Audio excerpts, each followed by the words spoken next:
সকলকে আমার আনন্দিত জয়গুরু।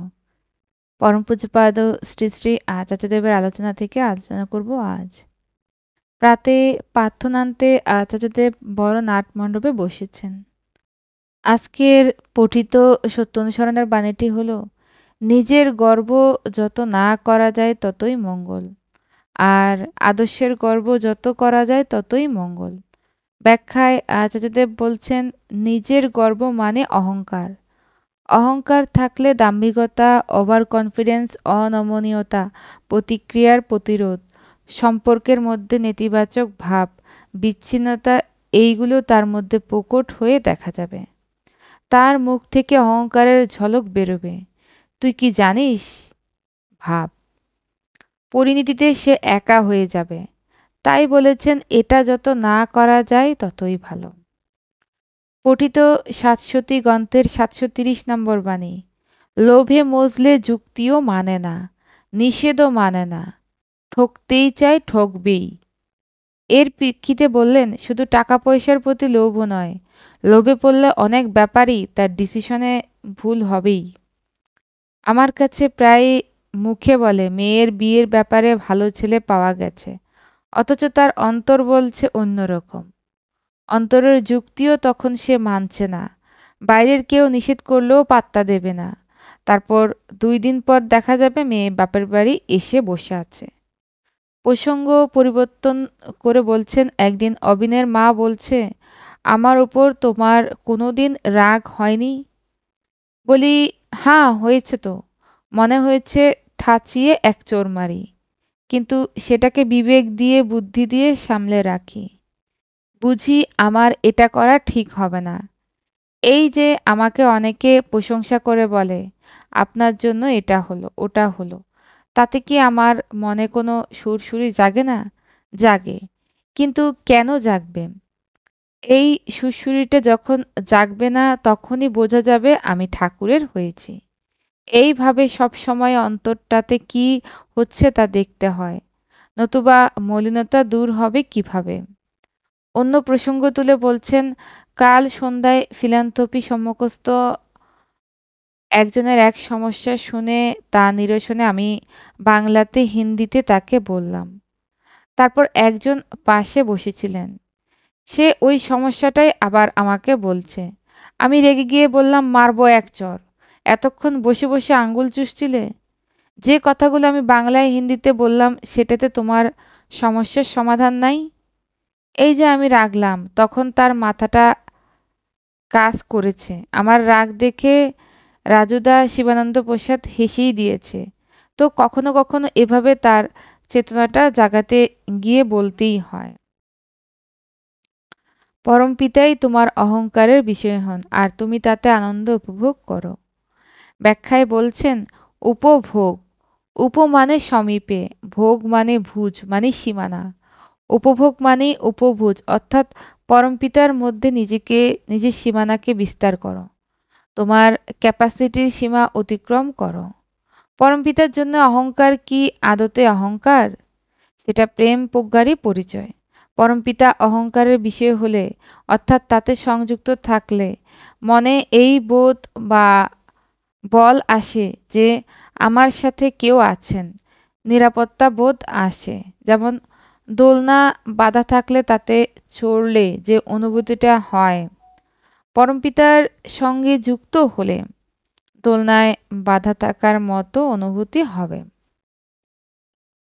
তাতে আমার প্রতিকূল পরিস্থিতিতেও ইমব্যালেন্স স্টেটটা ব্যালেন্সে আসে। একটা মায়ের স্বামী হঠাৎ স্ট্রোক হয়ে প্যারালাইসিস হয়ে গেল, ছেলেটা মারা গেল। সে অবস্থায় তার মনটাকে কে রক্ষা করবে? মনের ব্যালেন্স ঠিক রাখা সম্ভব ঠাকুরের সাথে যুক্ত থাকার ফলে।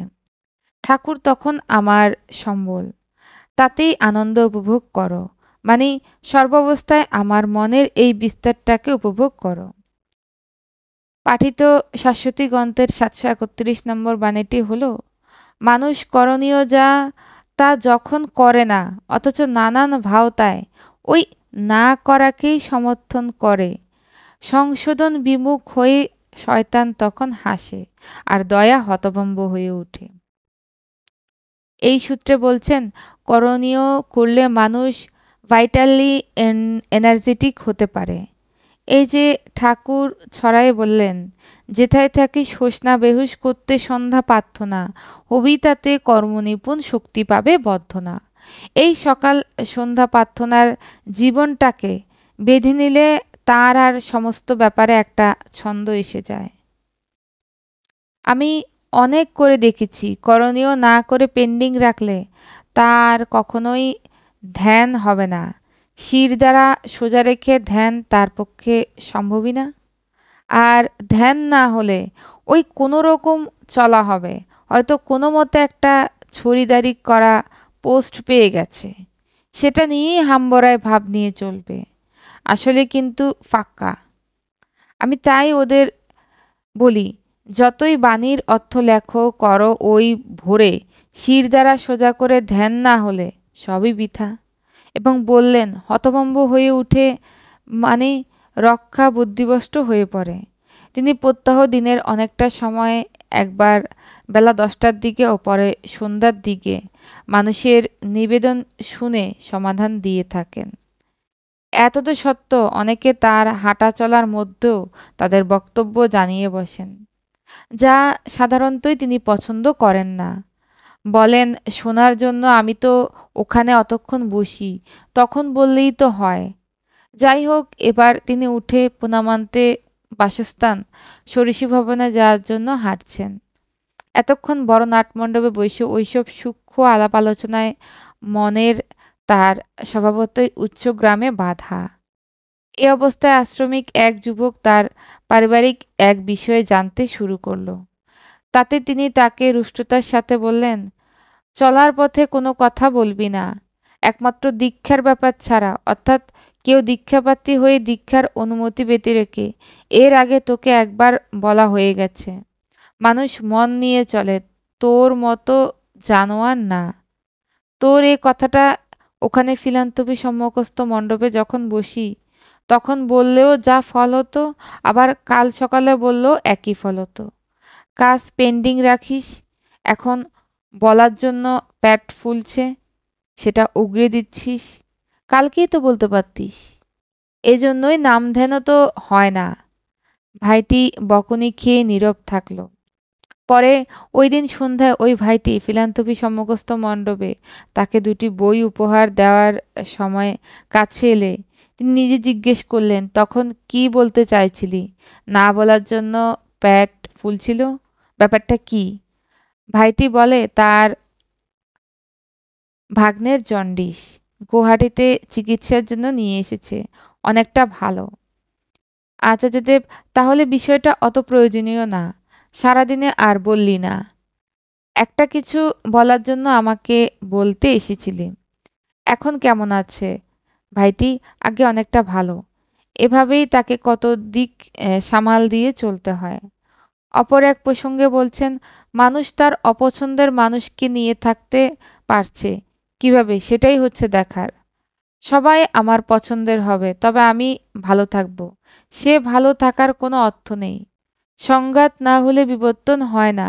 একজন আমার প্রতি কি অন্যায় ব্যবহার করলো, সেটা আমার বিচার্য নয়।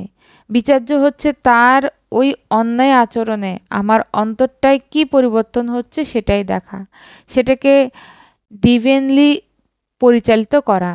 করণীয় যা করার সব আমার দিক থেকেই। এতক্ষণ পরমপূজ্যপাদ শ্রী শ্রী আচার্যদেবের ইষ্টপ্রসঙ্গ শুনছিলাম। আজকে ইষ্টপ্রসঙ্গ এ পর্যন্তই। সকলকে আমার আনন্দিত জয় গুরু।